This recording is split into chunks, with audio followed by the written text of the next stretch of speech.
నమస్తే అండి అందరికీ. ఈ వీడియోలో మనం వడదెబ్బ తగలకుండా ఏం చేయాలో చూద్దాం. మనం రకరకాల ఫుడ్స్ ఈ ఎండాకాలం తింటూ ఉంటామండి. పిల్లలు కూడా రకరకాలు అడుగుతూ ఉంటారు. అయితే మనం ఎన్ని రకాల స్నాక్స్, ఎన్ని రకాల వంటలు చేసుకొని తిన్నా సరే ఖచ్చితంగా పచ్చి ఆహారం ఎక్కువ తీసుకోవాలండి. వెజిటబుల్స్, టమాటాలు అట్లాంటివి తీసుకున్నా తీసుకోకపోయినా ఈ కాలంలో దొరికే మరొక అమృత ఆహారం పచ్చి మామిడి అండి. తప్పకుండా తీసుకోవాలి.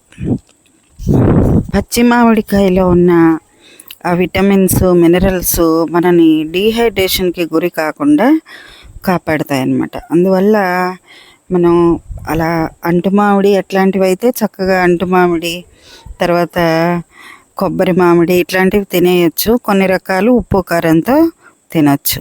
ఉంటానండి.